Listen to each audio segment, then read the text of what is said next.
Hola a todos. Mi nombre es Alba y hoy les voy a contar un suceso de cuando aún era adolescente. Todo comenzó en el primer día de mi último año en el instituto.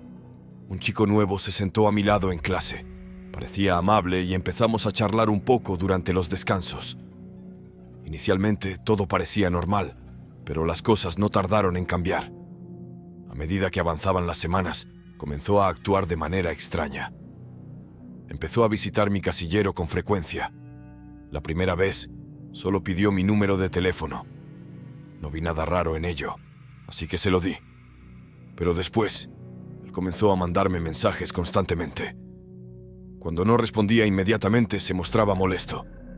Un día se plantó frente a mi casillero y me preguntó por qué no contestaba sus mensajes. Traté de restarle importancia diciendo que estaba ocupada con los estudios. La situación comenzó a tornarse realmente inquietante un día que lo encontré parado junto a mi casillero, mirándome fijamente sin decir palabra, sus ojos rojos y una mirada exhausta. Intenté ignorarlo y seguir con mi día, pero su presencia se volvía cada vez más opresiva. Aquel mismo día, al salir de la escuela, noté que me seguía. Mantuvo su distancia, pero era evidente que me estaba siguiendo. Cada vez que me giraba, allí estaba él, a solo unos metros de distancia. Aumenté el ritmo, intentando llegar a casa lo más rápido posible, y él hizo lo mismo. Me sentía cada vez más nerviosa y acabé corriendo hasta mi casa, cerrando con llave detrás de mí. Los días siguientes fueron igual de angustiosos. No solo no se detenía, sino que sus acciones se volvieron más perturbadoras. Empezó a decirme que yo era su ama y que él era mi perro. Evitaba cruzarme con él en el instituto, pero siempre encontraba la forma de acercarse. Un día, intentó hablar conmigo como si nada mientras estaba con mi amiga Elena. Él comenzó con su discurso habitual, pero esta vez, Elena intervino. Le dijo de manera firme que me dejara en paz y se alejara. Sorprendentemente, él la escuchó y se marchó, pero nos lanzó una mirada heladora antes de irse. Elena, preocupada por lo que estaba sucediendo, insistió en acompañarme a casa esa tarde. Subimos a mi cuarto para que pudiera dejar mi mochila y cambiarme de ropa. Cuando bajé, la encontré hablando con mi padre. Aunque al principio no quería que él se involucrara, Elena le había contado todo lo que estaba sucediendo. Mi padre, que trabajaba como oficial de policía, se mostró muy serio al escuchar la historia. Decidido a actuar, fue a su estudio y revisó algunos registros policiales. Lo que descubrió fue escalofriante. El chico había sido detenido varias veces por comportamientos psicóticos, incluyendo actos de crueldad hacia los animales. Me quedé horrorizada al saber que había estado tan cerca de alguien tan peligroso. Gracias a la intervención de Elena y la rápida acción de mi padre, esa noche la policía lo arrestó por acoso. Se tomaron medidas para asegurar que recibiera la ayuda psicológica que necesitaba, y se me aseguró que no tendría que preocuparme por él en el futuro. Compartir esta historia es difícil, pero creo que es necesario para alertar a otros sobre las señales de comportamiento acosador y la importancia de tomar acciones. No todos tienen la suerte de tener amigos atentos o familiares que puedan intervenir, por lo que es crucial estar informados y preparados para actuar ante situaciones similares.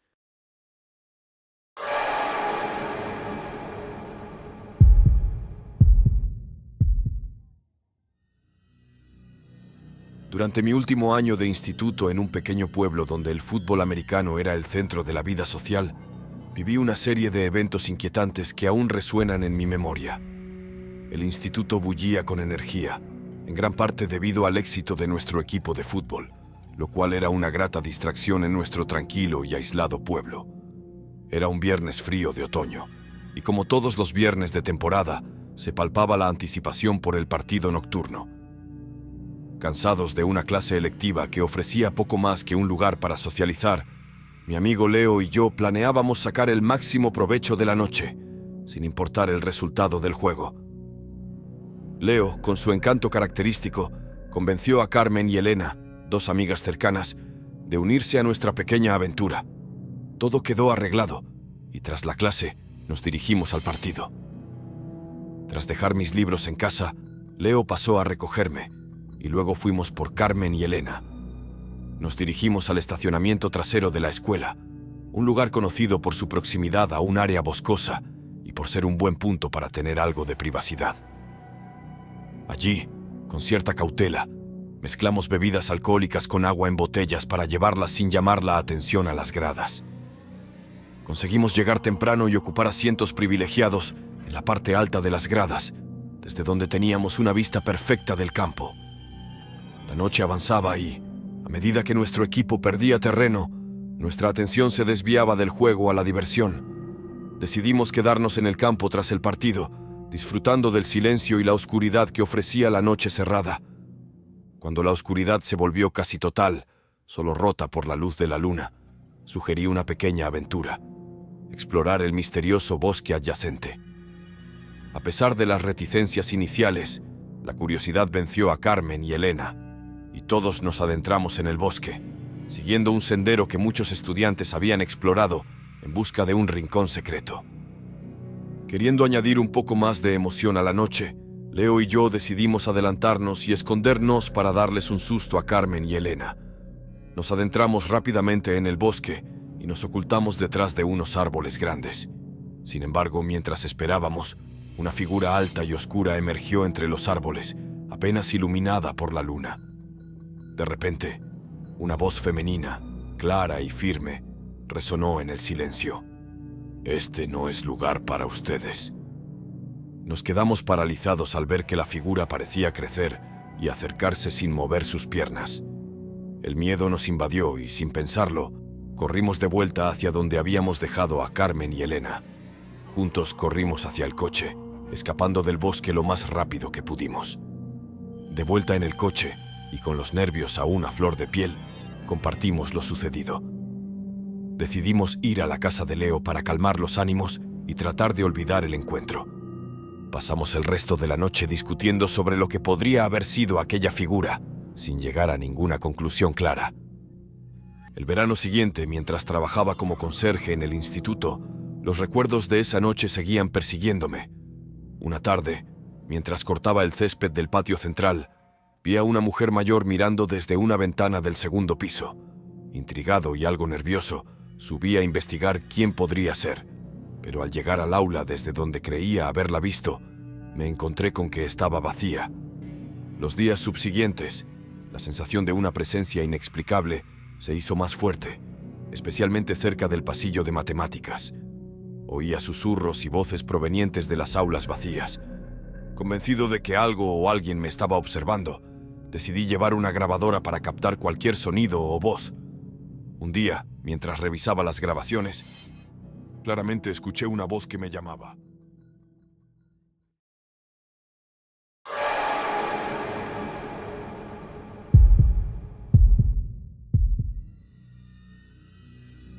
En mis años de secundaria, éramos un grupo compacto de unos 10 amigos, aunque rara vez nos juntábamos todos para hacer algo. Un día nublado y sombrío, mientras Alejandro, Marta, Lucía y yo estábamos en nuestra clase de historia, tuvimos un profesor sustituto y no teníamos mucho trabajo escolar, así que todos aprovechábamos para charlar. Nuestra antigua escuela, construida en la década de 1950, tenía un edificio abandonado en el bosque cercano, que se había usado como guardería en los años 60, pero nunca se había demolido. Este lugar estaba cubierto de enredaderas y exudaba un aire de misterio. Esa tarde, mientras conversábamos, surgió la idea de explorar ese edificio abandonado esa misma noche, aprovechando que era viernes. Optamos por no decirles a los demás para mantener el grupo pequeño y manejable. Cuando cayó la noche, nos colamos en el campus escolar por un sendero oculto para evitar ser vistos por los guardias de seguridad y llegamos sin problemas al antiguo edificio, que estaba rodeado por una valla. Alejandro y yo ayudamos a las chicas a subir la valla y luego nosotros seguimos. El edificio era bastante grande, casi el doble del tamaño de una casa normal. Nos dimos cuenta de que seguramente no éramos los primeros en aventurarnos allí. Buscamos alrededor del edificio un punto de acceso y encontramos varias ventanas antes de llegar a la puerta principal. Finalmente, decidimos romper una ventana para entrar. Las chicas se quedaron vigilando mientras los chicos entrábamos. Ayudé a las chicas a entrar primero, seguido por Alejandro y luego yo, el último y más grande. Tuve problemas para entrar y me corté con el cristal. Una vez dentro, el interior parecía un antiguo salón de clases abandonado, pero me di cuenta de que mis amigos no estaban a la vista. Comencé a llamar a Alejandro repetidamente mientras exploraba. Salí de la habitación y me encontré en un pasillo largo y deteriorado, lleno de aulas vacías.